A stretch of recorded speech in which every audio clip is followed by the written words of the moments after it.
పూజా ధ్యానం గురించి శిష్యుడు అడిగిన ప్రశ్నలకు బ్రహ్మానంద స్వామి సమాధానములు.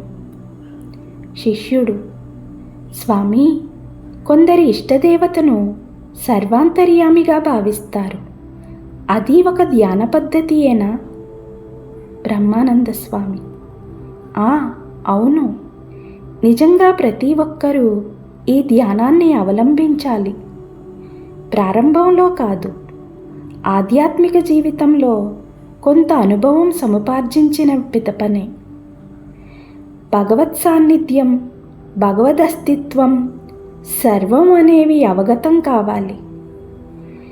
సగుణ సాకారమైన బ్రహ్మమే నిర్గుణ నిరాకారంగా కూడా ఉంది. పరమేశ్వరుడు సర్వాంతర్యామి, సర్వభూతాంతరాత్మ.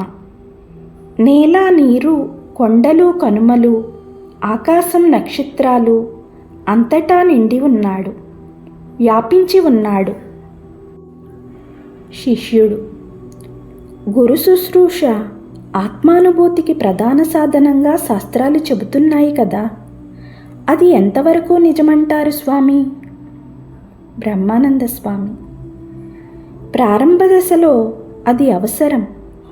క్రమక్రమంగా సాధకుడికి అతడి మనస్సే గురువు అవుతుంది. గురువుని కేవలం మానవ మాతృనిగా భావించకూడదు సుమా. గురువు శరీరం ఈశ్వరాలయం. ఈ భావనతో గురువును పూజిస్తే ఆయన పట్ల ప్రగాఢ విశ్వాసం కలుగుతుంది. పిదపాది మరింత పటిష్టమై భగవద్భక్తిగా మారుతుంది. సహస్రారంలో గురువును ధ్యానిస్తూ గురువు రూపాన్ని ఇష్టదేవతా స్వరూపంలో లీనం చేయాలి.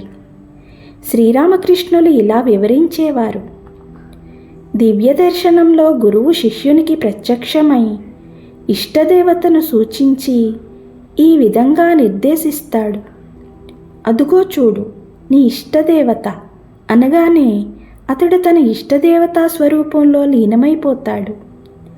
నిజం చెప్పాలంటే గురువుకు దైవానికి భేదం లేనే లేదు. అందుకే గురు బ్రహ్మ, గురుర్విష్ణు, గురుర్దేవో మహేశ్వర, గురురేవ పరం బ్రహ్మ, తస్మై శ్రీ గురవే నమః అని చెప్పబడింది. అనేక దివ్యతత్వాలు, ఎన్నో భగవదనుభూతులు ఉన్నాయి. అదంతా ఇప్పుడే నీకు చెప్పడం సాధ్యం కాదు నాయనా. గట్టి పట్టుదలతో మోక్ష సాధన అవలంబించు. ఆ సాధన వలన మనసు నిర్మలమవుతుంది. ఎన్నో అపురూప విషయాలు గ్రహించగలుగుతావు. భగవంతునిపై మనసును లగ్నం చేయి. ఆ దేవదేవుని నీ హృదయాంతరాలంలో ధ్యానింప ప్రయత్నించు. ఆ ఆలయం ఎటువంటిదో ప్రయత్నించిన కొద్దీ నీకే బోధపడుతుంది.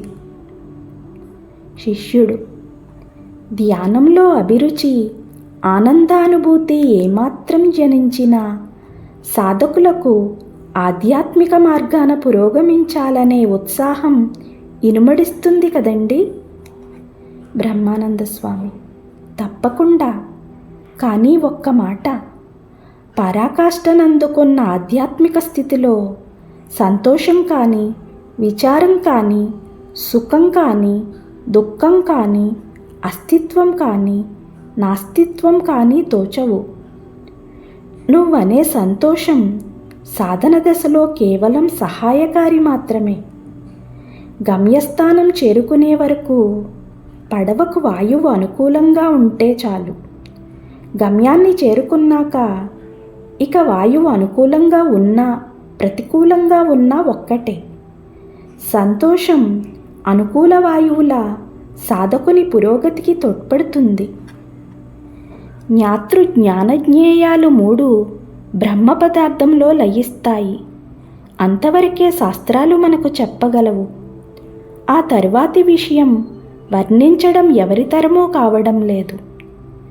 ధ్యానాన్ని అవలంబించే వారికి మాత్రమే అది ప్రత్యక్షానుభవం.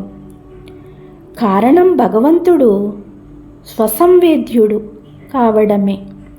అట్టి పరమాత్మను గురించి తెలియాలంటే స్వయం ప్రజ్ఞ కావాలి. అంతటి ప్రజ్ఞ కలిగితేనే ఆత్మోద్ధరణ సాధ్యం. భగవన్నిష్ట కలిగి జీవించడం మహానందదాయకం కదా, మహోల్లాసకరం కదా. జ్ఞానులకే ఆ అనుభూతి సాధ్యం. లోకంలో పైకి కనిపించే భగవంతుని నామరూపాలు, ఆయన దివ్యావతార లీలల్ని వారెరుగుదురు. శ్రీకృష్ణుడు ఒకసారి భావపారవస్యంలో